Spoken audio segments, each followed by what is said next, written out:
Raised Rowdy. Hello, everybody. Welcome to the Raised Rowdy podcast. My name is Kurt Ozon. I'm Nicky T. And we have our lovely guest today, Meghan Patrick. Hello. Hey, thanks for Yay. coming Hey, on. I'm so excited to be here. I Same. love the digs. It's Yeah, great. we got a legitimate studio now. It's awesome. Super legit. Yeah. The last pod that we did with you, I think 2019. And yes. the Before. Airbnb, the before for, yeah. Yeah, before the before times. Yeah. We were in town doing a whiskey jam takeover and had like a Airbnb, and that's where we had you do the pod at a Yep. kitchen table at the Airbnb, I think. What town was it in? Nashville, Tennessee. Oh. So this is before you moved here. Yeah. Yeah. Gotcha. Yeah. The pre-days. And But- you lived here. Yeah. Yeah, I've been here almost 8 years. Crazy. Well, yeah, like 7.5, I think. But the first time I met you was at Alan Jackson's bar, right? Yeah. Yeah, That our round- first ever. Was that CMA Fest? Yes. Okay. Our yeah. first ever event we hosted. Yeah, Ever. I You remember. played. I Which is remember. amazing. It Thank you was so much amazing. for that. Well, thank you. I mean, I was just as stoked to be there as you were to have me there. So I remember that show too. We had you booked and we had Royal Lynn booked, Yep. who now Royal's like popping off in the rock scene. But she was like incredibly excited to get to play the same event as you. So it's like, dude, that's awesome. it is. She's It's killing super it, man. cool. I She love is. it. I feel like the Meghan Raised Rowdy relationship has been strong Yeah. for many years. If you look up Meghan Patrick, I'm like, that's a Raised Rowdy girl right there. No doubt. Hell yeah. Well, you know what? I'm just happy to keep that connection over the years and Let's see. cheers, y'all. Yeah, you guys, the way you guys have built and grown things, and I Trying. appreciate you sticking with me too. We love you, sis. We're super thankful to have you as part of the fam. Hell yeah. 100%. And it's crazy because as we're recording this, we're about to go to our first event, well, the first Raised Rowdy event in Canada. I love So, that. I know. It's The like, homeland and one of my favorite places in Canada too. Yeah. You guys are gonna have so much fun. It's so beautiful I'm out so there. excited. Everyone says as soon as I say it, their eyes light up, and I'm Yeah. like, man, it must be really good. It's really cool. Yeah. So I think this weekend in Nashville, it's going to be 100 degrees. Yeah. And it's going to be 70 in PEI. Yeah. I'm Well, excited for that. Go figure. I have 1 week and weekend at home for the first time in I don't even know how long, and it is. 100. It's going to be Yeah. nightmarish. Yeah. And I just want to golf, but like also I don't want to die of heat stroke while I do that. You know. Unintended. Yeah. yeah. Ew. I'm not a big golfer. Matt just golfed again for the first time in like a few years. I think he's Just catching the golfed bug again. again for the first time. Yeah, like he golfed 3 years ago, but now he's golfed. He's for the golfed first the time in second 3 time. years. Yeah, well, Okay. I think I don't know. He golfed before, but Good for Actually, him. I just golfed this weekend, and for I the first know, I time was jealous. ever, not in the last year, I would say. I've Mm-hmm. golfed a lot, but we were in Canada. We were in Moncton, which I only know from Trailer Park Boys. So it was Yeah. cool to see what, and it was a beautiful, super clean town, Yeah. and it was very sweet. And we just got hammered on the golf course. Luke rented the entire course out, and we just had us a day. what a blessing. Oh my god! That's amazing. The drink cart just followed us around. Well, if you rent the course, I guess that's Yeah, how I mean, it I is. guess you're the only customer, so Yeah. Oh my god, it was so much fun. that does sound pretty epic. Yes, it was wonderful.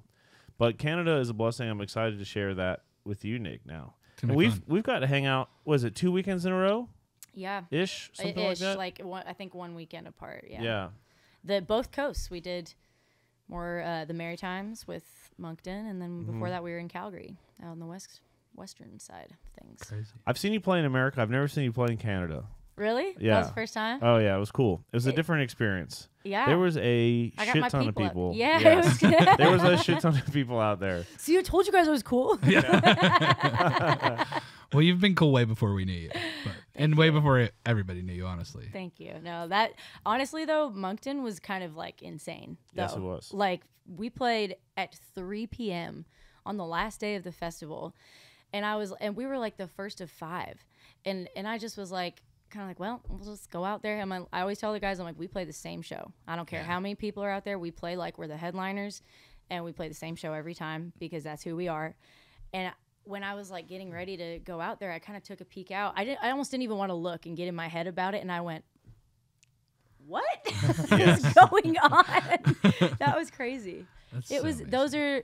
Those are the moments that fill up the tank, though. Those are the moments that keep you going and say, "Hey, you're doing something right."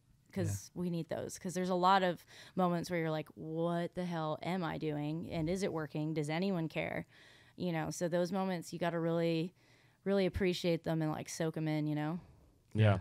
And the weekend before, 2 weekends when we were in Calgary, there's a shit ton of people there too. It was awesome, and it's just it's so rewarding to me, and it just fills my heart up because, you know, one of the things when I made the decision to move to Nashville, it was really important that I maintained, you know, the fan base that had been with me from the beginning in Canada. You know, touring in Canada is always going to be super important to me. There are people that come to my shows. They've been following me since my bluegrass days, like before I was even Meghan Patrick, the solo artist. And it's just like so cool to me and so rewarding to see those same people come back year after year, and then also see the audience grow. And I just need them. I want them to know that, like, hey, just because I moved to Nashville to become a better songwriter and to challenge myself and open myself to a whole new market, I still love you guys.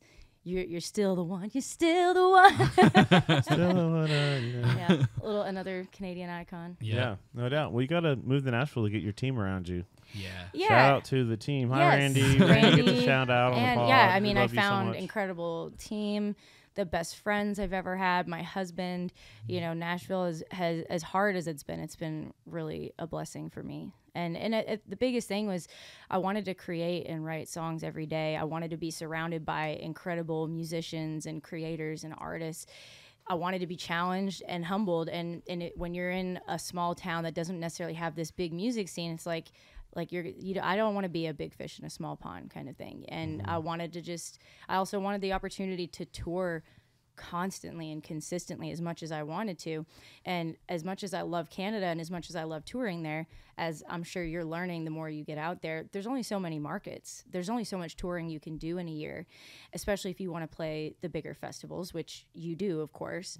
And then trying to work around, you know, proximity clauses and all of that. It's hard. Like you can't just tour all the time whenever you want.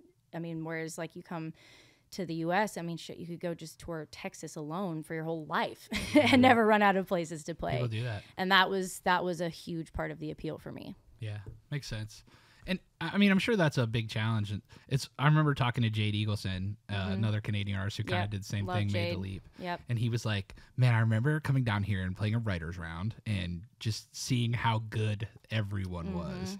And it just makes you want to be better. You're like, oh shit, I need to get better. I need Yeah. to write better songs. I need to work harder. Meanwhile, that night I was like, no, Jade, everybody knew you were really good already, you know? And it does break through, you know what I mean? Yeah. And one of the things that I talk about with Canadian country music is how it's almost similar to the Texas scene, right? In that there is a segment of fans, even when we have events here with Canadian artists, or like we've done those 2 all Canadian nights, like the Canadian fans come out in droves. They love it, and they're so supportive of other Canadian artists.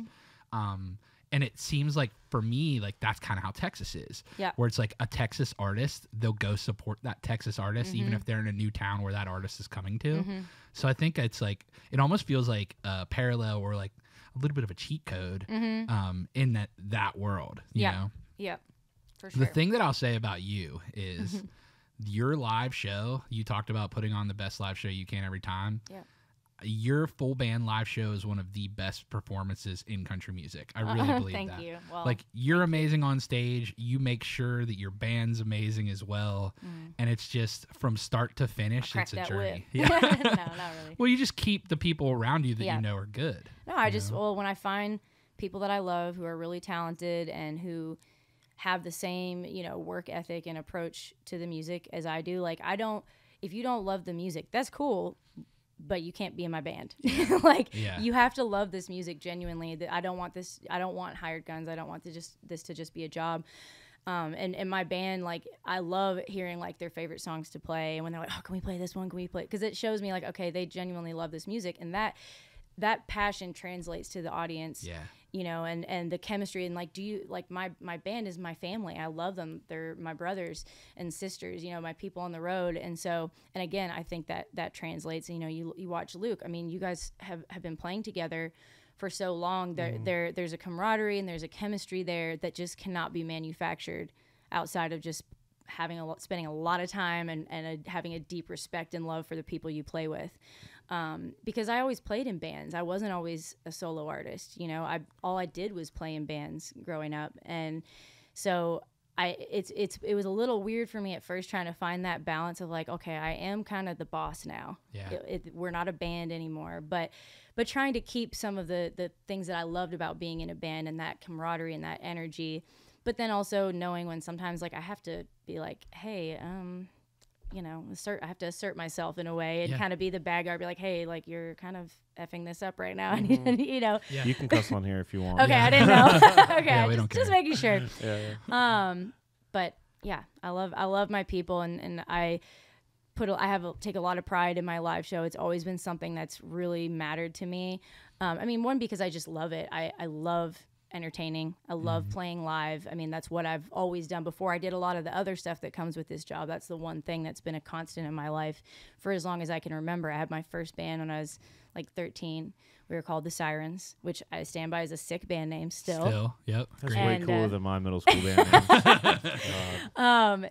And so my friend Hill, who now is this incredible, really successful producer and songwriter, it was her idea to start the band, and she asked me to be in it and sing. And dude, we would literally go to assemblies at like other schools, like middle schools, like grade schools, elementary schools.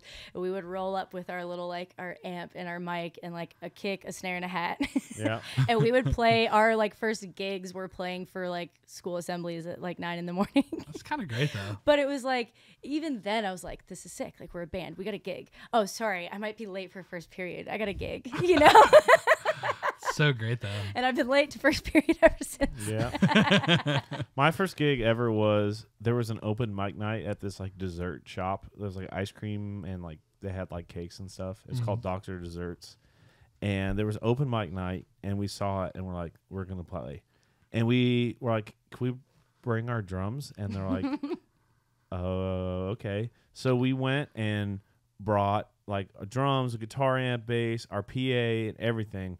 And just like, and then like my whole soccer team, and then like I think it was like 8th grade or something, maybe earlier. So it's like my, you know, little middle school girlfriend came, and like we just filled the place She was out. swooning in the front row. Yeah. I just know. And it. we played 3 songs. It was "Smells Like Teen Spirit," Naturally. Classic.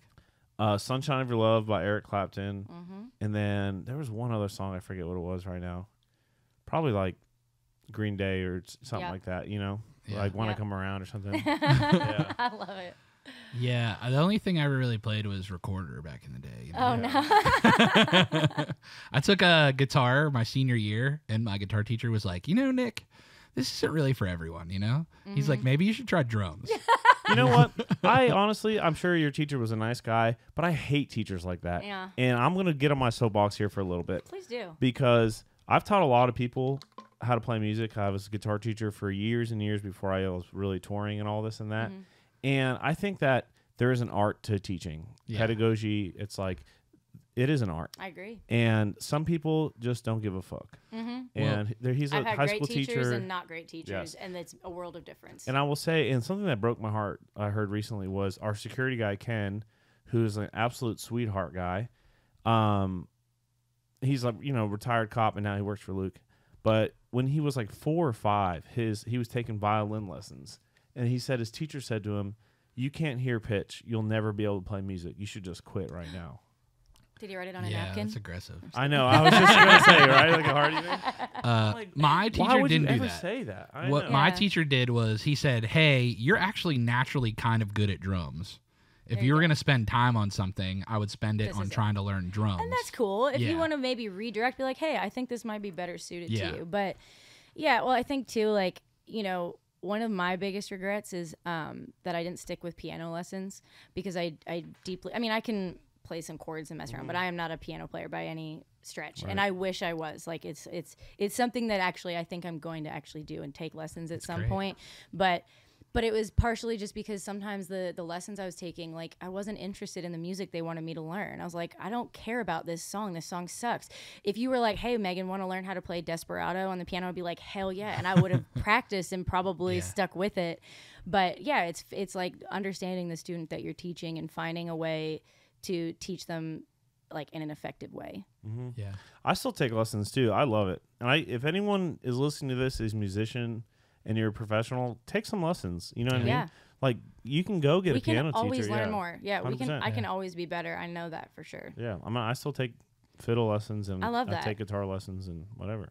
Well, and I think too, it's like, especially for me playing live, like with my guitar playing, I try and be more intentional about spending time playing my guitar now, because I get into some bad habits sometimes performing, because I'm putting so much into the performance and the show aspect of it. Like I know sometimes when I'm like, okay, I didn't play guitar great that show. Like I messed a few things up, and I'm like, I need to sit and make this second nature. I need to sit down and practice this, you know?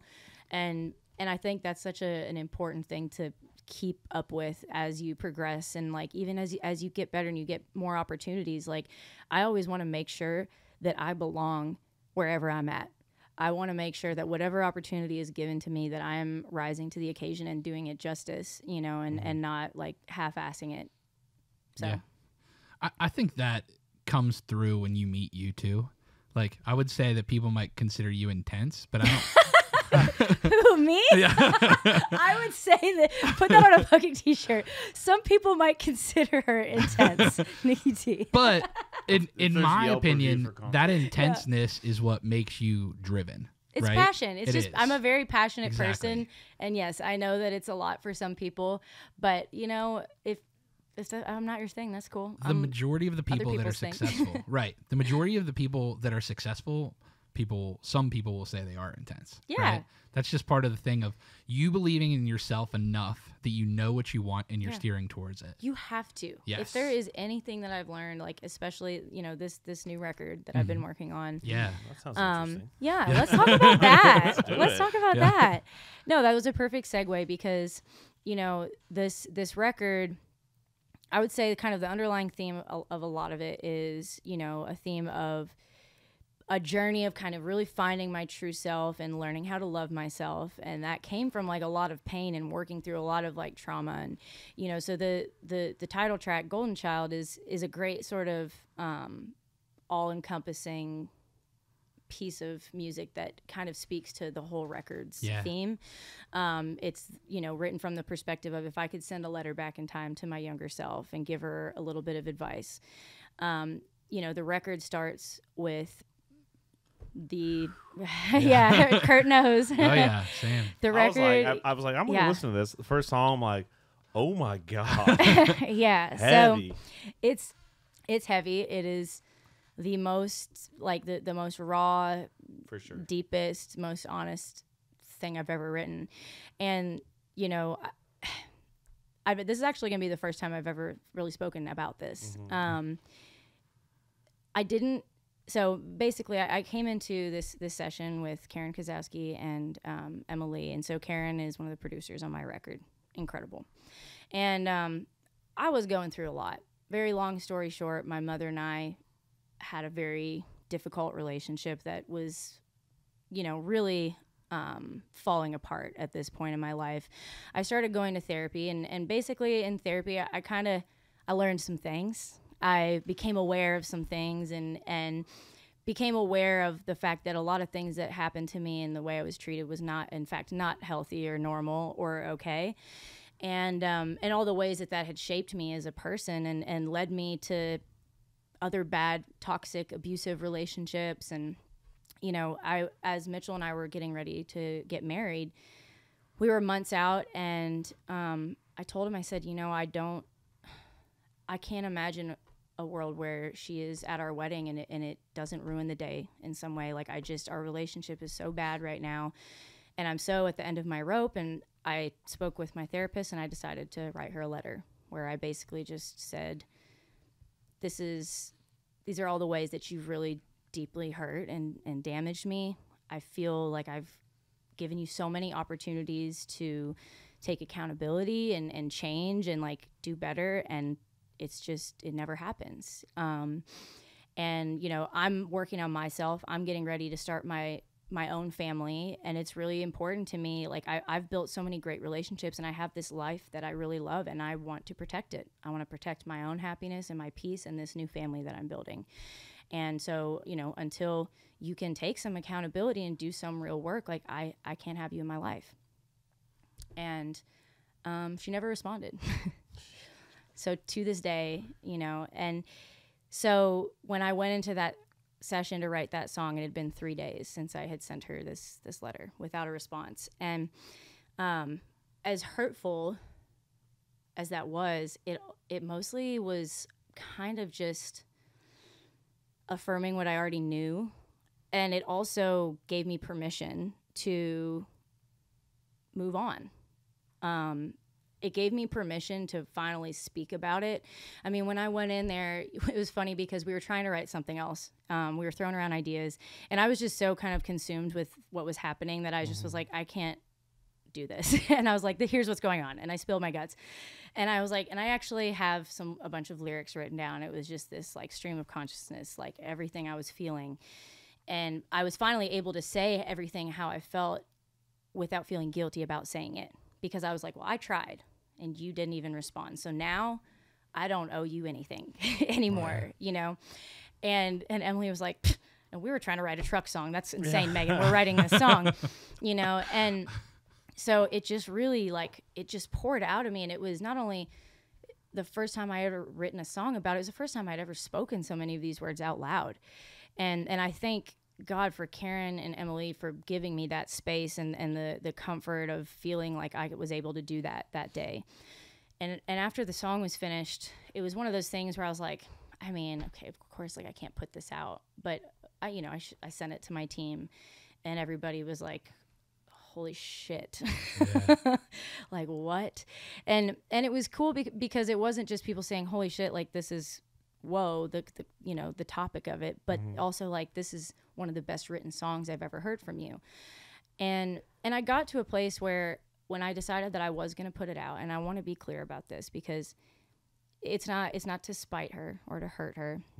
And it's actually not really about her. It's about me. It's about my experience and all of the ways that, you know, her actions shaped me into the person that I am. And it's not all bad, you know, but the first line of that song, I was a golden child. That was what triggered me to name the whole record Golden Child. Yeah. And the song Golden Child actually came after I had already decided to name the record that. And we'll talk about that in a minute. But just to finish off about that song, I wrote this song not just for myself, but for anyone else that's in that position, because I think there's a lot of stigma around children, like adult children, setting boundaries with their toxic or abusive parents.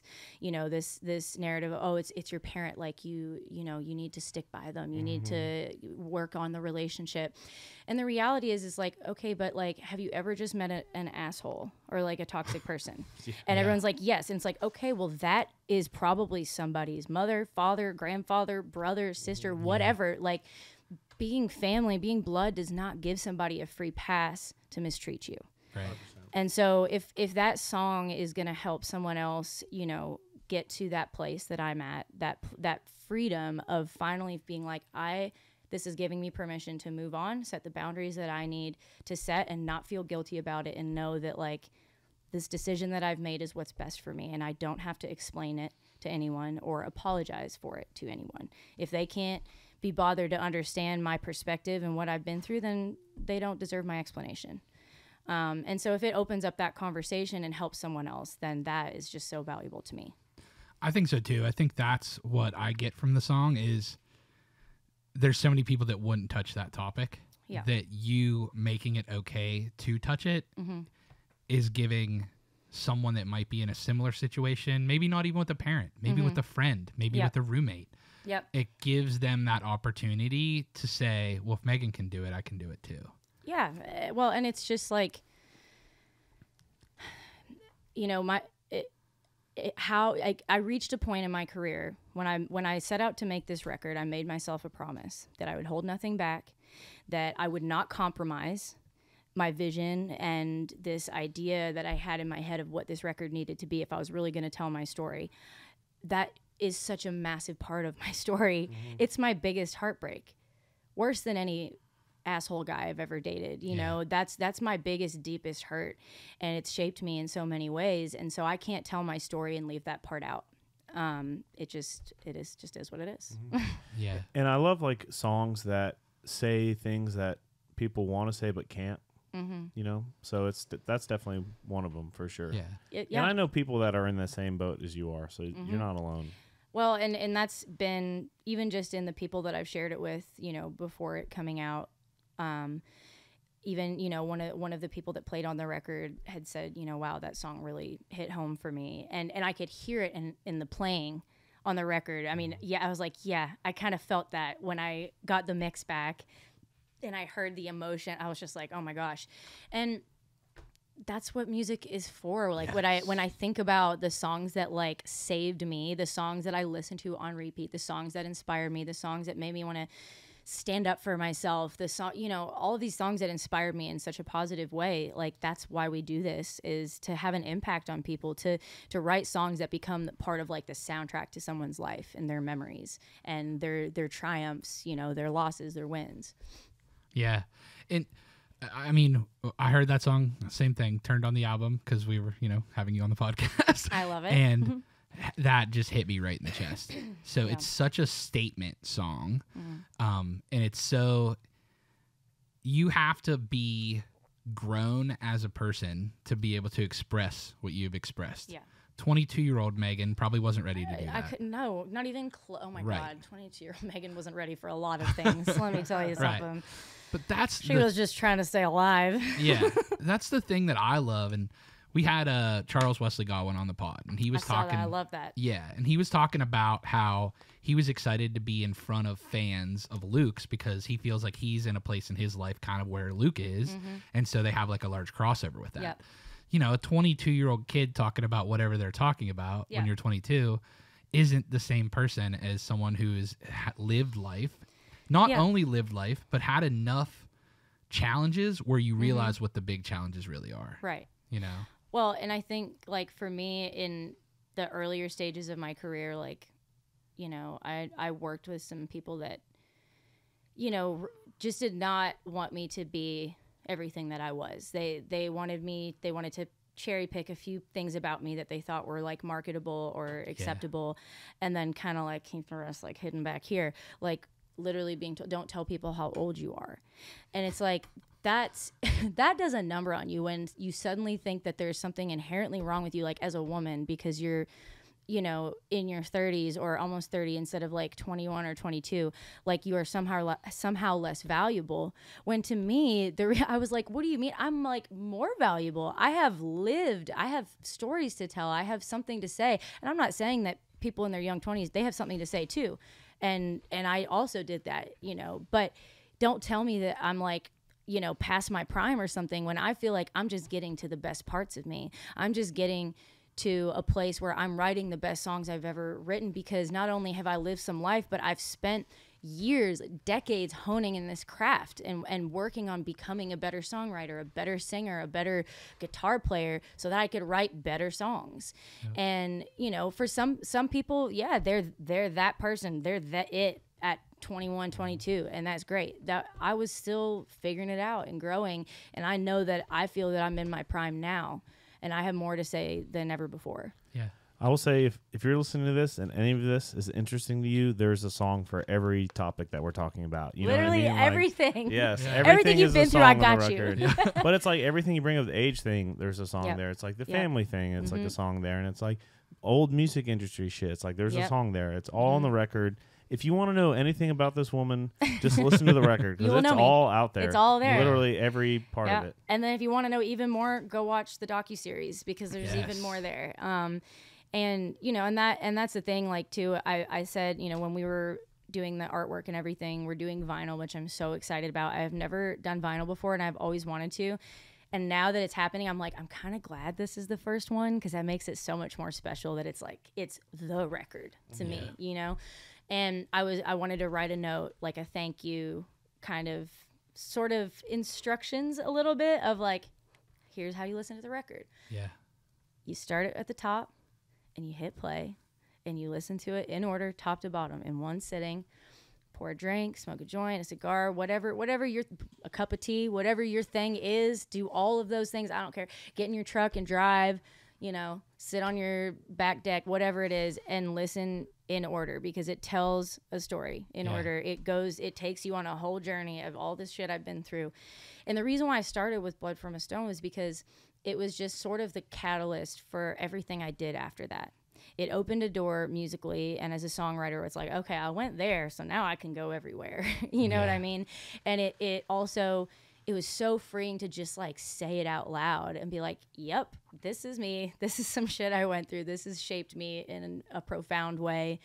And, you know, but then there's so much, like, as much as there's a lot of pain and hurt there's so much hope, I think, in this record too, like, and a lot of empowerment and inspiring people to like love themselves. And there's Mitchell and I's whole love story. I mean, the back half of the record is basically the Mitchell show, you know. And because that has been a relationship that has shaped me profoundly as well, and everything we've been through to keep finding our way back to each other and working through this crazy industry and time apart and what that's been like for us. It's hard, you know, but it's so worth it. I am like deeply in love with him more than ever before. And that has, and I talk about what it took to get to there in the record. And also just what I've been through in this town and what that experience has been like, you know, with the final track. And even though that song is kind of, it's like, yes, this is all this stuff. It's almost killed me, but hey, I'm not leaving. I'm not giving up. I'm going to be here is kind of the final note that we ended on. So there's heartbreak, there's love, there's, you know, stories, but there's also like just fun, sassy, drinking, smoking country shit on there too. You know? Yes, Stoned Alone is honestly one of my favorite songs on the record for a number of reasons. Well, one, Caitlin Smith. Let's just talk about Caitlin Smith for a minute because we all have the time.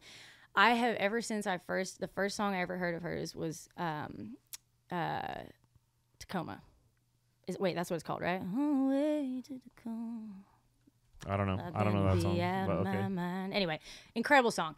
I was like, who is this person? Like the songwriting, the voice. And so she had been on my bucket list of people I wanted to write with, work with. I got set up to write with her. I was super excited. And so we had done like a song camp in town thing with Ross Copperman and Caitlin Smith and Ben Williams. And we had already written that day. We wrote Why Couldn't I Cry? We were so like hyped about it. Like if we had just written that song that day, hell yeah. You know, Ross had to leave because he's a great husband. He had an anniversary dinner, I believe, with his wife. But Caitlin and Ben and I were like, Caitlin's like, I got an hour before I got to go to the airport. You guys want to? And Ben was like, power hour, let's do it. And I was like, well, I have this idea, Stoned Alone. And I had a little bit of like a melody progression thing. And I just thought it was cool. And we wrote the song in an hour. And all we had was like this really rough, really kind of shitty work tape, to be honest. But I was like, I freaking love this song. And everybody was kind of like, are we going to cut this? I was like, we're going to cut it. Just trust me. Just let me get into the studio. I'm telling you, it's going to be great.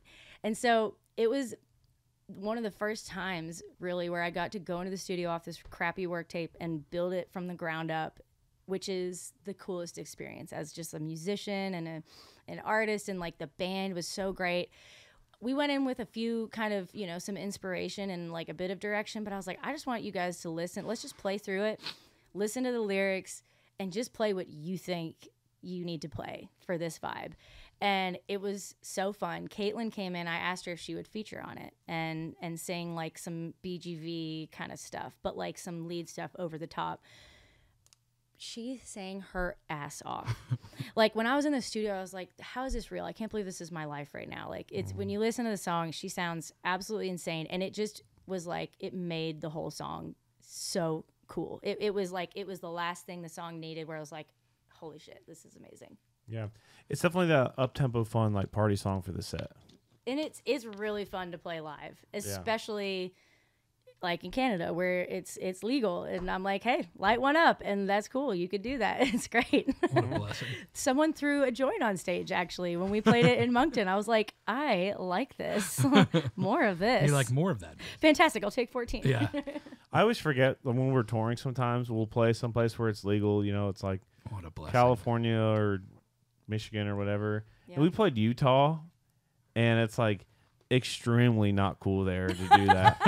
And we've had some some folks kind of get in trouble. You know, it's like you're used to Dustin? no one directly related to us, but you know, just some friends in the crowd lighted a joint. You know, you're at a concert. You know, cops come over. Oof. Yeah. Oh no. Yeah, you gotta. It's just so silly. I know. Yeah. I mean, everybody. agree. We just need to get over it. It has proven medicinal properties. I mean, people are out here drinking themselves It's to way death less and bad than this. having severe addictions to like pharmaceutical drugs and like, but True. weed is the True. problem. Please, I mean, come on. Yeah. It's I have the same experience. Like we were at a festival in Michigan and one in Illinois, and the festival had a green room, which was a green room. Green room. Yeah. Love that. So it's like dab rig that Jelly hit before he went on stage. And like they're giving out like parting gifts of pre-rolls and stuff love like it. that. It's cool seeing that kind of crossover culturally, because I remember when I was a kid, like my mom was like, your cousin Richard smokes weed. He's and I a was dope like, head. oh, He's a doper. Yeah. what's that mean, Mom? You know, like I didn't know. And then Shout out cousin Richard. Yeah, OG. you know what? You Still a real smokes one, weed. cousin Yeah. Richard. yeah. A man before your time. Yeah, but it's like it was so frowned upon when I was Yeah. younger. I'm 42, so it was so frowned upon back then, especially in small town Pennsylvania. Yeah. That but then I remember going to California for the first time before it was legal. Yeah. And being like, there's just people smoking weed on the corner. Like it's Yeah. no big deal. And everybody is having a good time. Yeah. Everyone's cool. Everyone's chill. Like, it's for me, like, so I was a competitive snowboarder for many years, and that was like, What? you didn't know that, I Kurt? had no idea. Oh yeah. Yeah. So, Bro, pow pow, dog. Yeah, bro. No. Saw, just dude. fucking out for a rip, bud. Yeah, I mean, that was a big dream for the longest time. I wanted to go to the Olympics. One of my best friends Dear growing up. snowboardio. It's a tear- No, honest. Okay, actually, side note though, when that song came out, like I related to that so hard. For me, it was not the rodeo though; it was the snowboarding. But like, I had some really bad injuries. One in particular that was really severe. I was in my senior year of high school. I was like having an incredible season. I had qualified for Junior Worlds in Switzerland. Like I was like having a great year. And my goal, I wanted to go to the Olympics, and my parents, you know, they wanted me to go to school. And so we had made a deal, and they're like, if you make the national development team, we're cool with you deferring school. And so I was like, I need to, that was my goal. Right. Yeah. And I decided to go in a slopestyle competition just for fun with a couple of my buddies. One of my childhood best friends, Matt Morrison, incredible snowboarder, went on to 2 Olympics. I was warming up. I was showing off, trying to. Honestly, I went into this jump way too aggressively, and my whole balance was thrown off. So like, this is my head, this is my board. I kind of went into my rotation, but was sort of like thrown like backwards a little bit like that. And so I overcorrected, and I basically went like this. And so I snapped my collarbone here, dislocated my shoulder, broken ribs, broke my back, like severe compression fracture, my lower vertebrae, severe concussion.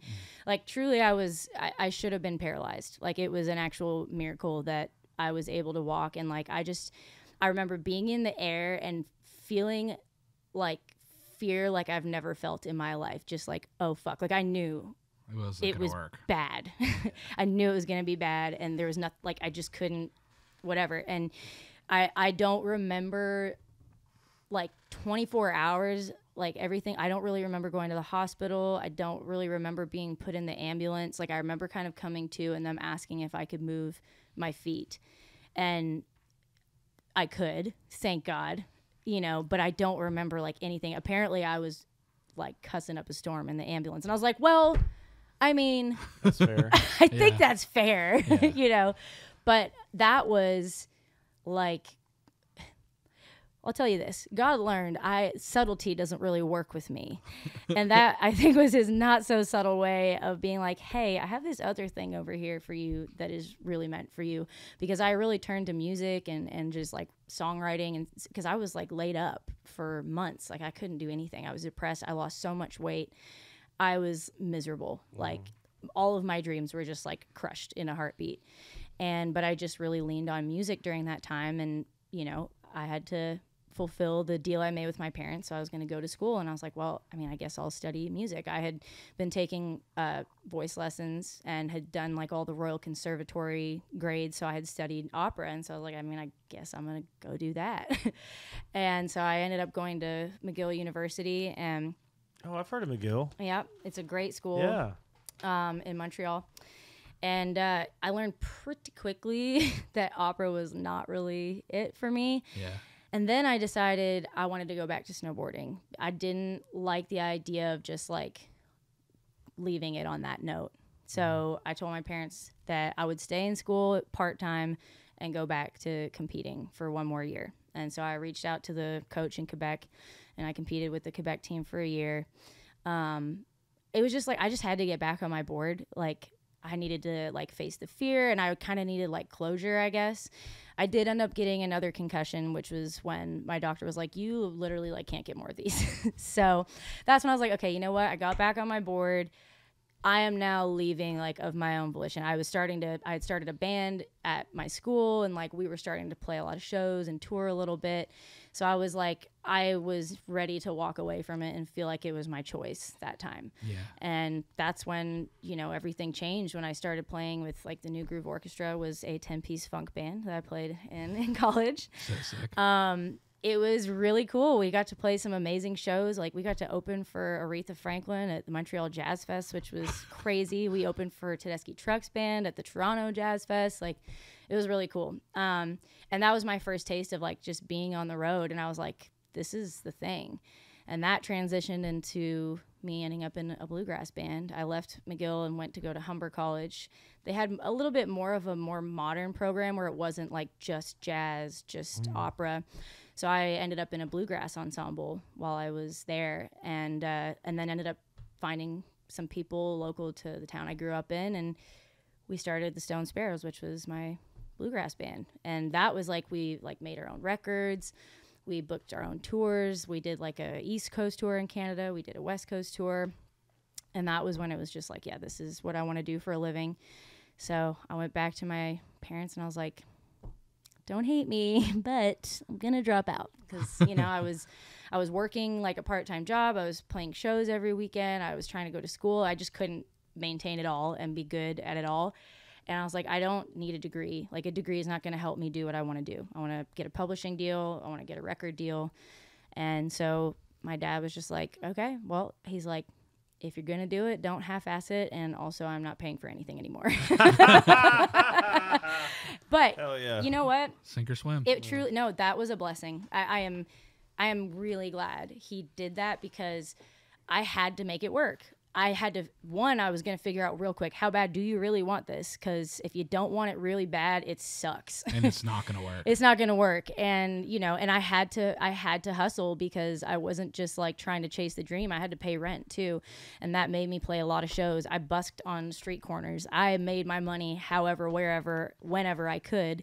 And, you know, that helped my performance chops, and just like it grew my network of like other musicians and people that I could, you know, create with. And I had to really like struggle for it. And I'm grateful to my dad for that, because I don't think it would have worked any other way if I had a safety net. Yeah. That's why he gets a good song on the record. Yeah. Yep. Well, that's one of the things too, it's hard to, unless you do that, it's hard to get those qualities in you, right? Yeah. Like, you have to really push and know that if you fall, you're the only one picking yourself back up. You have to be comfortable with being the only person that believes in you at any given time. Yeah. Or what you're doing. You have to be okay with that. Yep. And if you don't believe in yourself more than other people do, then it's not going to work. Well, they're looking to you. You Right. set the tone for everything. Like you are the CEO, president, king, queen, whatever of your whole universe. Because the reality is like, if your shit doesn't work, everyone on your team will go move on to another artist. Your label will sign someone else. Your publisher will sign another writer. Yep. Your band will go play for someone else. Your manager will find someone else to manage. Randy.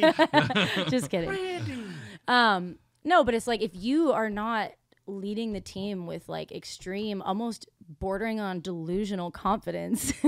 Like you are setting the tone. Like they are looking to you. If you're not sure about what you're doing, and if you're not wholeheartedly believing in what you're doing, why the hell would they put their money on you? Mm-hmm. Yeah, I think that's 100% it. And Yeah. I remember talking to Gary and Charlie from Muscadine and them talking about Raise Rowdy. And they were like, yeah, like we didn't know when you started if you were going to be a thing that was there for 2 months. Right. Or if you were going to be a thing that was That around lasted. for the long haul. And it's good to see that you push through and you're here for the long haul, Yeah. you know? Yeah. Well, you had your own moment of sink or swim kind of a thing, and it's just made you even a better leader and business person and all that shit, you know? Well, you got to believe. And sometimes you need a shove. And your Yeah. dad gave you that shove. Yep. You know? Well, and I think too, and I think this applies for everyone in this room. There's a passion there, like Yes. that is so strong, and that like is the spark behind it all. Like if you don't really truly love it, if you don't like eat, breathe, sleep, think about it all the time, like it's just you have to be that obsessed with it. Yeah. You really do. I mean, because there's just so many people, especially now, it's like such a free market, so to speak, where anybody can get on social media, TikTok, and like have a moment which, either leads to a successful career or even leads to a record deal or just some money, like whatever it leads to. Like that is not just reserved for people who have record deals or, have been grinding and doing X, Y, and Z and all the things you're supposed to do. Like it can happen at any given moment. And because of that, the industry and it is just really oversaturated. There is so much new music. Like listeners are being inundated with content and new music every single day, like all the time. And so you have to part of the game. Like when people ask me for advice, I'm like, literally just outlast other people. Yeah. And Like, keep getting better. Keep getting better. Yeah. Stay focused on building your own sound and your own brand, and like don't chase anything except yourself. Yeah. Chase your most authentic self at any given time. Don't worry about trends and what's working, because if you're trying to chase that, you're already behind the 8 ball. It's not going to work. Yeah. And so you just have to stay focused on being your best self, making stuff that makes your heart beat, because that translates and shows to the audience. And just literally don't give up and just keep freaking going, because there will be people that don't want it as bad as you, and they'll fall off. And as they fall off, like you're going to keep being able to step forward in that line, Yep. One of the things too that's hard is, and I think about this sometimes. I mean, we host so many events that some of them are well attended and some don't have as many people there. And you can see it shake some people if there's not people there for them. Yep. But when you've played to 25 people and you're still crushing it, it stops shaking you. Well, I mean, I think at the end of the day, it's like you're allowed to feel a little shaken. I mean, dude, I've walked it this summer, I've walked out to some crowds where I'm like, ooh, not what I was hoping for. You know what I mean? Yeah. But it's not that you don't feel that. It's what you do with it. And it's what you choose to do with that information. It's like either you can get salty and sad about it and like bummed out, or you can be like, you know what? I'm going to walk out on the stage and I'm going to prove to everyone why I deserve to have more people in this crowd and a later slot next year. Yeah. And just show up and do your job, because at the end of the day, like even when you think people aren't watching, they are. Yeah.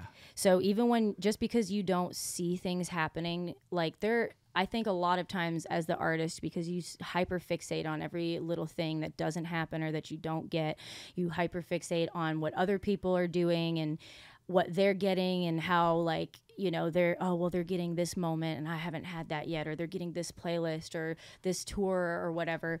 And it's just wasted energy, because like you worrying about what everyone else is doing does nothing to progress your career. Right. So you take that energy and you go, okay, what is within my power that I can do right now that's going to change my circumstances? And for me, it's like, well, if I go out there and I put on an incredible show and I entertain every single person that's there, and I show, whatever promoter or whoever, like, hey, she's a great performer. These songs are good. Maybe she doesn't have quite as many people here as we'd like, but I see the potential for it to grow. Yeah. And also she showed up as a professional and did her job well. regardless of how many people are there. And so even if there's only 5, 10, whatever, how many people watching, people are always watching, and you need to be that person all the time, not just when you're winning. Yep. You need to be that person when you're losing, because the other thing about winning is when you get there, you don't want to have to look back and regret the person you were when you were losing. You want to be able to be proud of who you were through the whole process. Yep. I totally agree with that. So well said. Yeah, that is the best piece of advice we've maybe had on this podcast Ever. for artists. For real. Absolutely. Thank you. Well, It really I've been is. doing it long enough. I hope I have some wisdom now. Yeah. Like, we're not blowing smoke over your ass. I'm just sitting here and just like enjoying it. Yeah. You know? Thank you. It's I'm enjoying it powerful. too. It's powerful to do it, but doing it and helping, like, being on a podcast like this where hopefully people will listen to that. Mm-hmm. And it's kind of the same thing as a song helping heal, right? Or like a song giving you motivation to keep moving. Mm-hmm. Words of affirmation, or like what you've gone through, but what you've pushed through, Yeah. more importantly, is what makes this whole thing work. And Totally. that's the difference between an artist that is creative and can do it and someone that is driving forward. And really, like, that's, in my opinion, what takes someone from being someone that's good at music to someone that is really like pushing the needle and pushing themselves to be the absolute best they can be.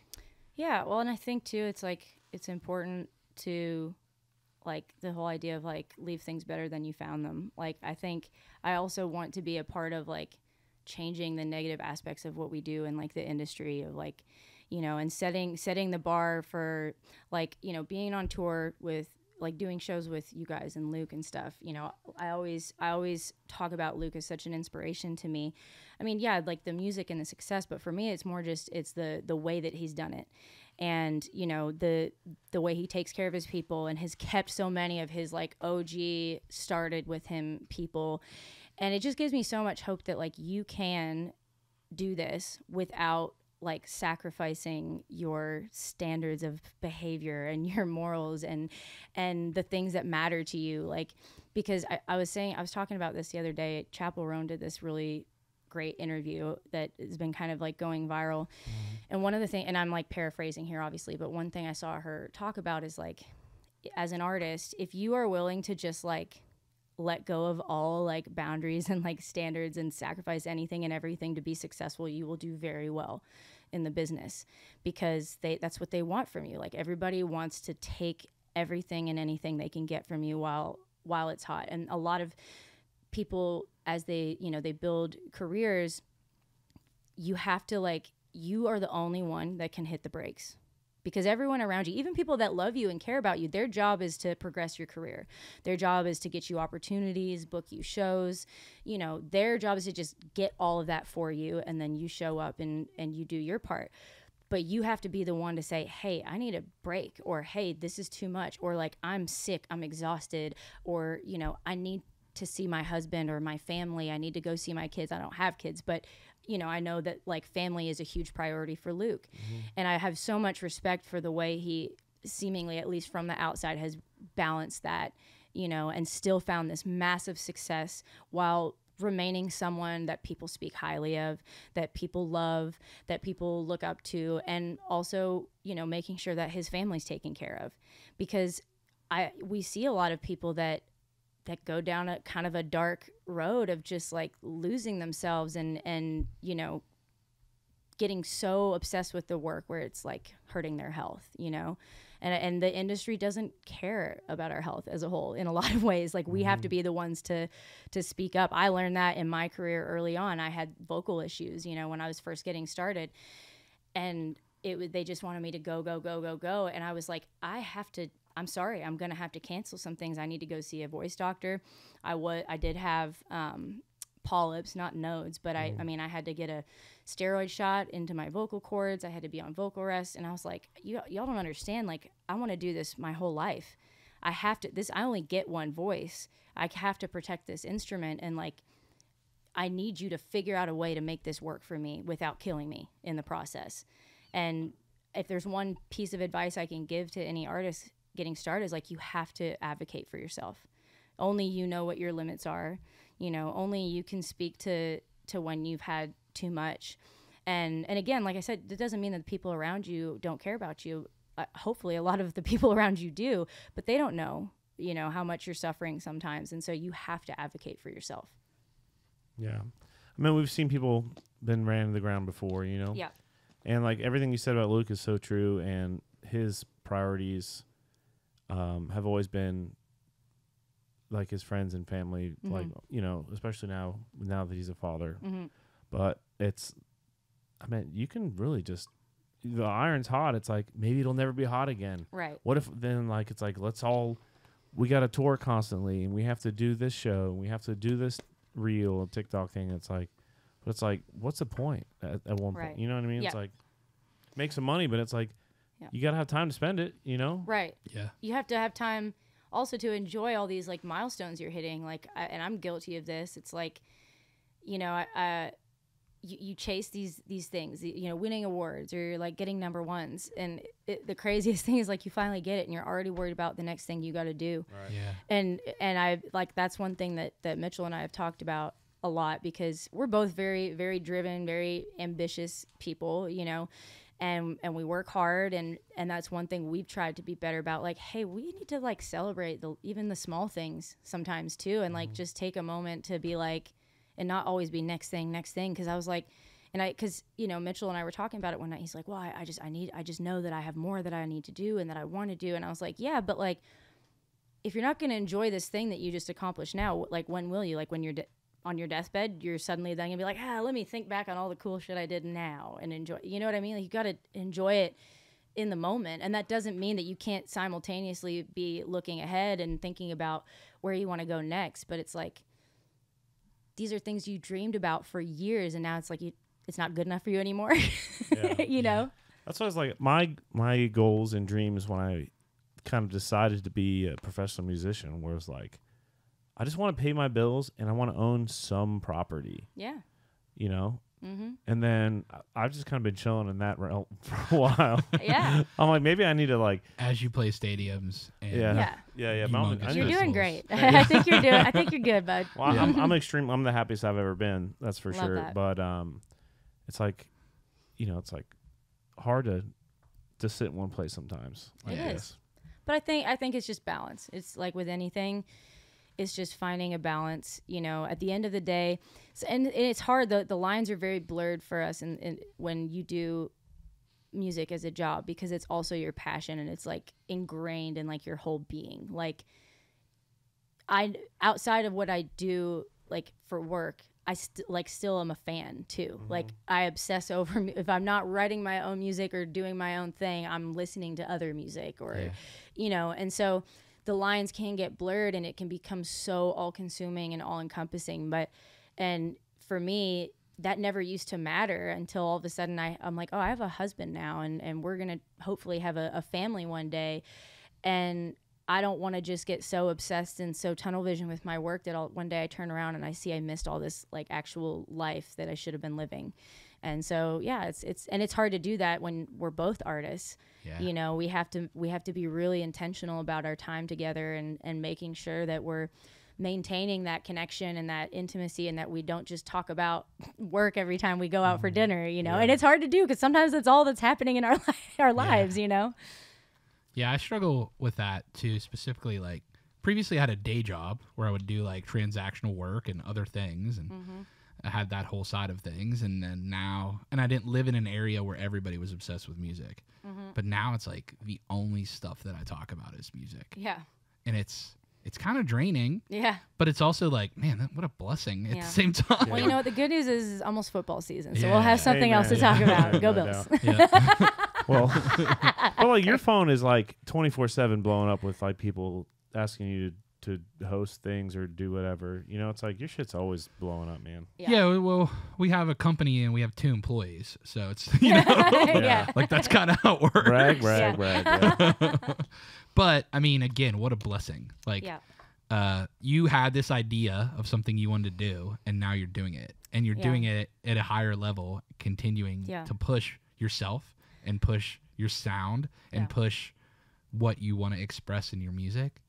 Like, who could ask for a lot more It's than that? no, I really couldn't ask for more, and I have to, like shout out just my whole team, and especially Randy. I mean, Randy was really kind of the first catalyst, because it was the first time I felt like I was working with someone. I mean, Randy and I were best friends for years before we started working together, and that was one of the things too. We're both like I want to work with you because I feel like you would crush this, but like, is this gonna be weird? Like, what if like we didn't want to ruin our friendship over it, but I mean, if anything, Sounds like a rom-com. I know, right? Friends, what if we fall in love? Yeah, what if we fall in love?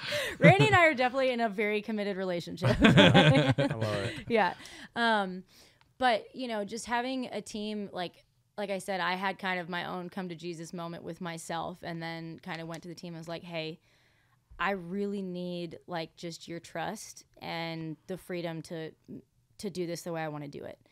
Because if I can't do it that way, like it's just not, I just don't see the point.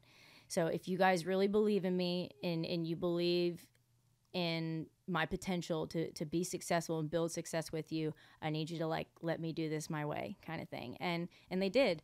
And we did a lot of big things. I mean, doing the docu-series was like, that was a dream. That was a thing that was in the works for a long time, and that came from Ford. So Ford and I had already shot a lot of music videos and done photo shoots together. He's so talented. He's incredible. I love him so much. Wonderful photographer. Yes, he is. And just like has always been so great at just like bringing out the best in me and making me feel comfortable in what we're doing. And, he basically sat me down. He's like, so I want to shoot like a documentary, docu-series, whatever. He's like, about you. He's like, I just feel like people need to know like the real you. He's like, because anytime I've met someone that's actually gotten to hang out with you and be around you, they love you. And it's like, I feel like it's sometimes different than what people think you're going to be. And then they meet and you're like, oh, she's really cool or whatever. Or she's not so scary. Like, it's like, whatever. I'm actually a very nice person. Yeah. But he was just like, I just feel like we need to really tell your story. He's like, you've lived a lot of lives. Your story is so unique to you. And I want to go behind the scenes and also do behind the scenes of making this record, because this is kind of a fresh start for me. And I just love the idea. But it was such a big thing. I was like, how are we going to do this? And it took so much work and passion from everybody involved to make it happen, from, Randy and Ford and Rebecca to the label and getting them on board with it. And, we had a whole pitch and everything. Like, it was one of the biggest things we'd ever done together. And, we were asking for a big commitment from the label, and we really needed to deliver. And it's been such an incredible experience doing that. And I think it's so cool. I was thinking about this the other day that, like, this is part of my like legacy that I'm trying to build. This is something like, hopefully, God willing, one day I've got some kids and they're like, oh damn, mom was like kind of cool back in the day, watching this like docu-series and getting to document. It's been such a special, empowering, fulfilling time in my life, making this record and filming this docu-series and finding my people. And like, it just felt like it needed to be documented. And it's just like an extra piece to the record. Like you said, I mean, if you want to know me, just listen to the record. And if you want to know more, then go watch the docuseries and you will have it all. Let's get to the shameless plug section of the podcast. Yes. And then let's talk about where to check stuff out, and let's get some dates going and all that. Yeah. Okay. So when this is out, yes. single. So Golden Child, the single, is coming out September 6th. Yep. And that will also be when you can pre-order the album, Golden Child. So that is also the record name. And can I say when the record comes out? Yeah. Okay. Okay. Yeah. So you can pre-save it September 6th, and then the record comes out October 11th. Yeah. That's so soon. That is so soon. And can I say the other thing? Yes. About Golden Child? Yes. Yeah. Yes. Confirmed. All right. Sorry. And also Golden Child is shipping to radio, going to radio September 9th. So it will be coming to airwaves near you, which I'm just so excited about. Yeah. It's like, people will talk about radio all the time, but it really opens up more people that didn't go look for your song and are hearing it. So there's still so much power in it. Totally. Opening doors for other people to know you, or if they knew you already, it just brings them back to the line of sight.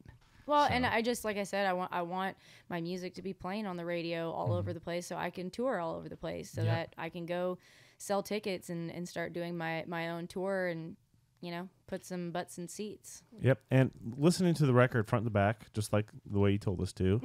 And I definitely feel like that is the song that stuck out to me the most. Golden Child? Yes. Yeah. So it makes sense that's what we're going to radio for. Thank you. Well, I think it again, it's really hard to like kind of tell people who you are inside of like 3 to 3.5 minutes when you're like a new artist going to radio. It's like, okay, this could be like, you're hoping it's going to be like a defining single for your career. It's going to be a song you're going to have to play every single night for the rest of your career. And you want it to be good representation of who you are, of your, you know, your musical style and just like everything that you are as an artist. And I do feel like it really embodies that and just like where I'm at in life right now. Yeah, it's a perfect first song. Thanks, buddy. Yeah. Appreciate that. I mean, not that you haven't been on the radio before, but like. Well, not really in America. Right.